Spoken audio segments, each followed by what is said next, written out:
टी20 world cup 2026 के final के बाद भारतीय क्रिकेट में एक ऐसा पल आया जिसने करोड़ों फैंस को भावुक कर दिया।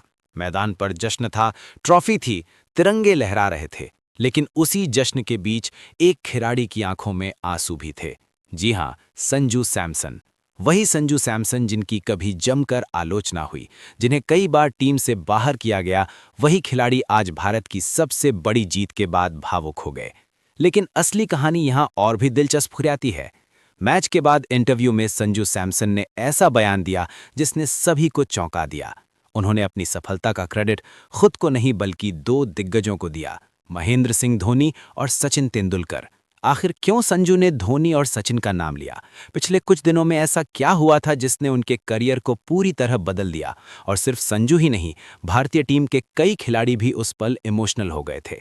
ड्रेसिंग रूम में क्या हुआ, खिलाड़ियों ने क्या कहा, क्यों कुछ खिलाड़ी रो पड़े और आखिर वो कौन सी कहानी है जो इस जीत के पीछे छिपी हुई है? आज इस वीडियो में हम आपको बताएंगे उस जीत के पीछे की असली कहानी।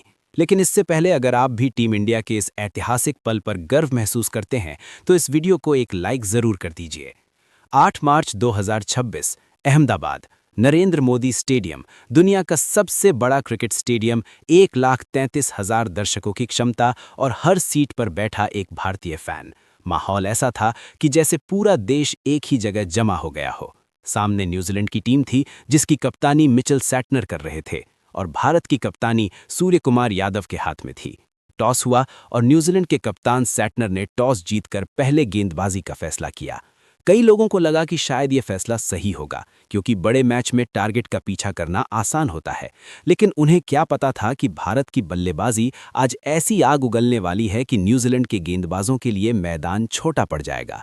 भारत की ओपनिंग जोड़ी मैदान में आई, संजू सैमसन और अभिषेक शर्मा, और पहले ही ओवर से साफ हो गया कि आज ये दोनों कुछ बड़ा करने के मूड में हैं। पावर प्ले के अंदर ही दोनों ने न्यूजीलैंड के गेंदबाजों की ऐसी धुलाई की कि फील्डिंग सेट करना भी मुश्किल हो गया। पहले 6 ओवर में भारत का स्कोर 92 बिना विकेट के, जी हां 92 रन। टी20 वर्ल्ड कप फाइनल में ऐसा पावर प्ले शायद ही कभी देखा गया हो। स्टेडियम में बैठे फैंस को भी शायद यकीन नहीं हो रहा था कि फाइनल जैसे बड़े मैच में भारत इतनी आक्रामक शुरुआत करेगा। हर ओवर में बाउंड्री, हर ओवर में हर गेंद पर हमला। न्यूजीलैंड के कप्तान मिचेल सैटनर बार बार फील्ड बदल रहे थे, गेंदबाज बदल रहे थे, लेकिन भारतीय ओपनर्स के सामने कोई योजना काम नहीं कर रही थी। पावर प्ले के अंदर ही भारत ने मैच का टेम्पो अपने पक्ष में कर लिया था। क्रिकेट में अक्सर कहा जाता है कि अगर शुरुआत मजबूत हो जाए तो आधा मैच वहीं जीत लिया जाता है, और भारत ने बिल्कुल वही किया। पहले 6 ओवरों में ही न्यूजीलैंड के गेंदबाजों का आत्मविश्वास टूटता हुआ दिखने लगा था। फील्डर्स के चेहरे पर निराशा साफ दिखाई दे रही थी क्योंकि गेंद हर बार बाउंड्री लाइन के बाहर जा रही थी। अभिषेक शर्मा ने 21 गेंदों में 52 रन ठोक दिए, 6 चौके, 3 छक्के और स्ट्राइक रेट 247 से भी ज्यादा। जिस गेंदबाज को देखो उसी पर हमला, चाहे मैट हेनरी हो, जेकब डफी हो या कोई और गेंदबाज, अभिषेक ने किसी को भी सम्मान नहीं दिया। जैसे ही गेंद थोड़ी सी भी शॉर्ट पड़ी, पुल शॉट के साथ बाउंड्री के बाहर। अगर गेंद फुल लेंथ पर आए तो कवर ड्राइव, और अगर स्पिनर आए तो सीधे अभिषेक की बल्लेबाजी में एक अलग ही आत्मविश्वास दिखाई दे रहा था। शुरुआत में इस टूर्नामेंट में उनका फॉर्म उतना अच्छा नहीं था और कई लोग उनकी आलोचना भी कर रहे थे, लेकिन फाइनल जैसे बड़े मंच पर उन्होंने जो पारी खेली उसने सारी आलोचनाओं का जवाब दे दिया।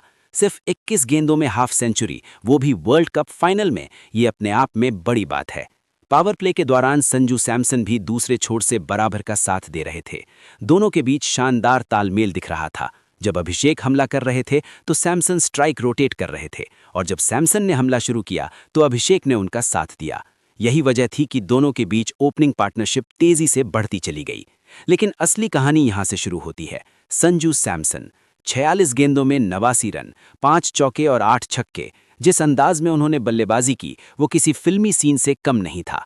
न्यूजीलैंड के तेज गेंदबाज हों या स्पिनर, किसी को नहीं छोड़ा। संजू की बल्लेबाजी में सिर्फ ताकत नहीं बल्कि क्लास भी थी। कुछ शॉट ऐसे थे जिन्हें देखकर कमेंटेटर्स भी दंग रह गए। एक कवर ड्राइव ऐसा कि गेंद सीधे बाउंड्री लाइन के बाहर, एक पुल शॉट ऐसा कि गेंद स्टैंड में जाकर गिरी, और कुछ तो इतने शानदार थे कि पूरा स्टेडियम तालियों से गूंज उठा। न्यूजीलैंड के गेंदबाज बार बार रणनीति बदलने की कोशिश कर रहे थे। कभी फील्ड फैला दी जाती, कभी स्पिनर लगा दी जाती, कभी बाउंसर की कोशिश होती, लेकिन उस दिन संजू सैमसन पूरी तरह अलग ही मूड में थे। वो हर गेंद को पढ़ रहे थे और सही समय पर सही शॉट खेल रहे थे। धीरे धीरे उनकी पारी सिर्फ एक अच्छी पारी नहीं, बल्कि मैच जिताने वाली पारी बनती चली गई। उन्होंने सिर्फ रन ही नहीं बनाए, बल्कि पूरी टीम को आत्मविश्वास भी दिया।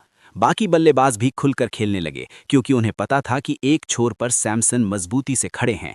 यही वजह थी कि भारत का स्कोर लगातार बढ़ता चला गया और न्यूजीलैंड की टीम पूरी तरह दबाव में आ गई। फाइनल जैसे बड़े मुकाबले में इतनी आक्रामक बल्लेबाजी देखना अपने आप में एक ऐतिहासिक पल बन गया। संजू की बल्लेबाजी में सिर्फ ताकत नहीं थी, बल्कि क्लास भी थी। कवर ड्राइव ऐसा कि गेंद सीधे बाउंड्री के बाहर, पुल शॉट ऐसा कि गेंद स्टैंड में, और कुछ तो इतने शानदार थे कि पूरा स्टेडियम तालियों से गूंज उठा। और यही वो पारी थी जिसने भारत को 20 ओवर में 255 के विशाल स्कोर तक पहुंचाया। T20 वर्ल्ड कप फाइनल में इतना बड़ा स्कोर न्यूजीलैंड के लिए ये किसी पहाड़ से कम नहीं था। फाइनल जैसे बड़े मुकाबले में अक्सर टीमें डस का समझती हैं, 160-180 के आसपास ही स्कोर बनाती हैं, क्योंकि दबाव बहुत ज्यादा होता है और बल्लेबाज कई बार जोखिम लेने से बचते हैं। लेकिन उस दिन भारतीय बल्लेबाजी बिल्कुल अलग ही स्तर पर थी। ऐसा लग रहा था जैसे भारतीय बल्लेबाज किसी अभ्यास मैच में खेल रहे हों और हर गेंद पर रन बरस रहे हों।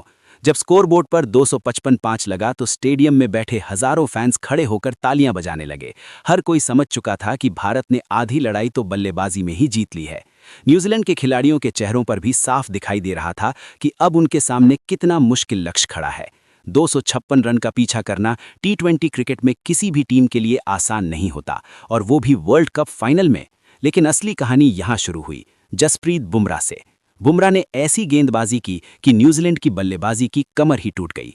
4 ओवर, सिर्फ 15 रन और 4 विकेट। जी हां, 4-15। उनकी यॉर्कर इतनी सटीक थी कि बल्लेबाज सिर्फ बल्ला नीचे लाने की कोशिश करता रह गया। एक एक करके न्यूजीलैंड के बड़े बल्लेबाज आउट होते चले गए। Glenn Phillips out, mark Chapman out, middle order पूरी तरह बिखर गया। अक्षर पटेल ने भी मिडिल ओवर में 3 विकेट लेकर न्यूजीलैंड की उम्मीदों को खत्म कर दिया। पूरी न्यूजीलैंड टीम सिर्फ 159 रन पर ऑल आउट हो गई और भारत ने 96 रनों से मैच जीत लिया। 96 रन T20 वर्ल्ड कप इतिहास में भारत की सबसे बड़ी जीत। जसप्रीत बुमराह को प्लेयर ऑफ द मैच दिया गया। लेकिन पूरे टूर्नामेंट का असली हीरो कौन था? जवाब है संजू सैमसन। 321 रन, पूरे टूर्नामेंट में औसत 80 से ज्यादा, स्ट्राइक रेट लगभग 200 और लगातार 3 हाफ सेंचुरीज। 97 वेस्टइंडीज के खिलाफ, 89 इंग्लैंड के खिलाफ सेमीफाइनल में और 89 न्यूजीलैंड के खिलाफ फाइनल में। यानी जब टीम को सबसे ज्यादा जरूरत थी तब संजू खड़े थे। उन्हें प्लेयर ऑफ द टूर्नामेंट दिया गया और पोस्ट मैच इंटरव्यू में जो उन्होंने कहा वो और भी इमोशनल था। संजू सैमसन ने कहा, ये एक सपने जैसा है। मैं शब्दों में नहीं बता सकता कि मैं कितना खुश हूं। कुछ महीनों पहले मैं पूरी तरह टूट चुका था, लगा था कि मेरा सपना खत्म हो गया। उनके चेहरे पर उस समय जो भाव थे वो किसी भी क्रिकेट फैन को भावुक कर सकते थे। मैदान पर ट्रॉफी जीतने की खुशी थी, लेकिन उस खुशी के पीछे एक लंबा संघर्ष भी छिपा हुआ था। उन्होंने बताया कि पिछले कुछ समय उनके करियर के सबसे मुश्किल दौर में से एक था। कई बार टीम से अंदर बाहर होना, आलोचनाएं सुनना, सोशल मीडिया पर सवाल उठना, ये सब चीजें किसी भी खिलाड़ी के आत्मविश्वास को हिला सकती हैं। संजू भी उसी दौर से गुजर रहे थे। कई लोगों को लगने लगा था कि शायद उनका इंटरनेशनल करियर अब ज्यादा लंबा नहीं चलेगा, लेकिन उन्होंने हार नहीं मानी। उन्होंने अपने खेल पर काम किया, खुद को मानसिक रूप से मजबूत किया और सबसे जरूरी बात, उन्होंने सपने देखना बंद नहीं किया। लेकिन फिर उन्होंने एक नाम लिया, सचिन तेंदुलकर। जैसे ही उन्होंने ये नाम लिया, पूरे स्टेडियम में तालियां गूंज उठी, क्योंकि क्रिकेट की दुनिया में सचिन तेंदुलकर सिर्फ एक खिलाड़ी नहीं, बल्कि एक प्रेरणा है। संजू ने कहा कि पिछले कुछ महीनों से वो लगातार सचिन तेंदुलकर और धोनी के संपर्क में थे। उनसे लंबी बातचीत होती थी, उनसे सलाह लेते थे, कई बार फोन पर बातें होती थी, कई बार मैसेज के जरिए चर्चा होती थी। सचिन तेंदुलकर ने उन्हें सिर्फ तकनीकी सलाह नहीं दी, बल्कि मानसिक रूप से भी मजबूत बनने के लिए प्रेरित किया। उन्होंने कहा, सचिन सर से गाइडेंस मिलना मेरे लिए सबसे बड़ी चीज थी। उनके साथ बातचीत ने मुझे फिर से आत्मविश्वास दिया। संजू ने बताया कि सचिन तेंदुलकर ने उन्हें हमेशा यही कहा कि क्रिकेट में उतार चढ़ाव आते रहते हैं, लेकिन असली खिलाड़ी वही होता है जो मुश्किल समय में भी खुद पर विश्वास बनाए रखे। संजू के अनुसार धोनी ने उन्हें कई छोटे छोटे टिप्स भी दिए, जैसे मैच के दबाव को कैसे संभालना है, बड़े मंच पर शांत कैसे रहना है और अपनी नेचुरल बल्लेबाजी को कैसे बनाए रखना है। यही सलाह फाइनल जैसे बड़े मुकाबले में उनके काम आई। सोचिए, एक खिलाड़ी जो कभी आलोचनाओं में घिरा था, जिसे कई बार टीम से बाहर किया गया, वही खिलाड़ी आज भारत को वर्ल्ड कप जिताने वाला हीरो बन गया। यही खेल की खूबसूरती है। कभी जिस खिलाड़ी पर सवाल उठते हैं, वही खिलाड़ी एक दिन इतिहास लिख देता है। संजू सैमसन की ये कहानी सिर्फ क्रिकेट की कहानी नहीं है, बल्कि मेहनत, धैर्य और विश्वास की कहानी है। कई बार जिंदगी में ऐसा समय आता है जब लगता है कि सब खत्म हो गया है, लेकिन अगर इंसान खुद पर भरोसा रखे और मेहनत करता रहे, तो वही इंसान एक दिन सबसे बड़ी सफलता हासिल कर सकता है। और शायद यही वजह है कि उस रात सिर्फ टीम इंडिया ही नहीं, बल्कि करोड़ों भारतीय फैंस भी भावुक हो गए थे, क्योंकि उन्होंने सिर्फ एक जीत नहीं देखी थी, उन्होंने एक खिलाड़ी का संघर्ष और उसका शानदार रिडेम्पशन भी देखा था। अभिषेक शर्मा भी पोस्ट मैच इंटरव्यू में काफी इमोशनल थे। उन्होंने कहा कि टूर्नामेंट के बीच में वो बहुत परेशान थे, क्योंकि शुरुआत में रन नहीं बन पा रहे थे। बड़े टूर्नामेंट में जब एक खिलाड़ी उम्मीदों के साथ उतरता है और शुरुआती मैचों में अच्छा प्रदर्शन नहीं कर पाता, तो उसके ऊपर मानसिक दबाव काफी बढ़ जाता है। अभिषेक के साथ भी कुछ ऐसा ही हुआ था। शुरुआत में उनके बल्ले से रन नहीं निकल रहे थे। कई बार वो जल्दी आउट हो गए और आलोचनाएं भी शुरू हो गईं। उन्होंने बताया कि उस समय उनके लिए सबसे मुश्किल चीज थी खुद पर भरोसा बनाए रखना।